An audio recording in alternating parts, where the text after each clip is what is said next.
Good afternoon and welcome to Integrated Math 2.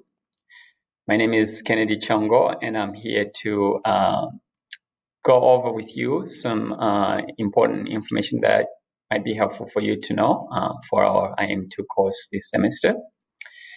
I'm actually here on the Vistas teacher website, and this is the information that you're able to see when you get to my page. A little bit about me, you might be hearing an accent. And if you're curious, I actually call it a confused accent, and that's because part of it is Zambian, part of it is Irish, and the other part is American, so it's just very confused. Anyways, once you're on my page, you'll be able to see this information about how you can contact me using that number or email. Below that, you have the schedule. I'm available during prep to provide additional and extra help to the students.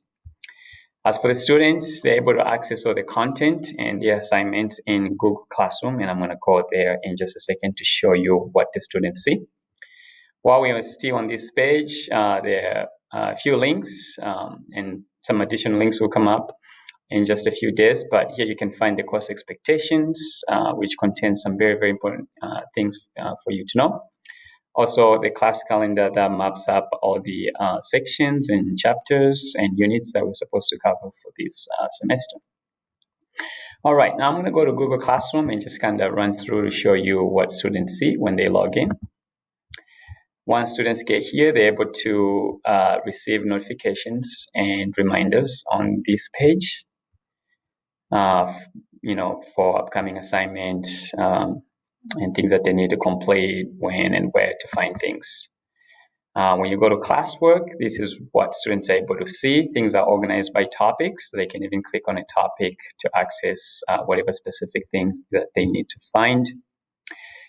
Class meeting section is where they find the link to joining our class. They've been doing such a great job. They were really prepared, so there are no issues with that whatsoever. Under online resources is where we'll organize and pile up all the different online resources that we're going to be using for our class this semester. When you get over here, you'll see our agenda organized per week, and I'm using the Google Slides to do that. So students are able to click on each upcoming week to access the agenda. This document is also broken down into different days that we're going to meet for that day, for that particular week. And on this page, they're able to see the main assignments that we're going to be covering, or at least completing on each specific day. To show you an example on how the classroom is run or how things work and look, here, for example, on Monday, we had things split up into two sections, and this is what students are able to see on their schedule as well. There's synchronous time and asynchronous time. So things students are able to complete during class, and things students are able to complete during their own time outside of class. We have a number of things here that we went over on Monday, and outside of class, we have assignments and the list of things that students are expected to complete for that day. And that will continue again to Wednesday. They're able to click on just Thursday and see what's coming up, even Friday, and prepare ahead of time. Okay. I'm going to go back to the teacher website here. I will stress that attendance is very, very important. And through attendance, once we have students on Microsoft Teams, we do have a number of ways that we're assessing them and collecting that formative assessment type information.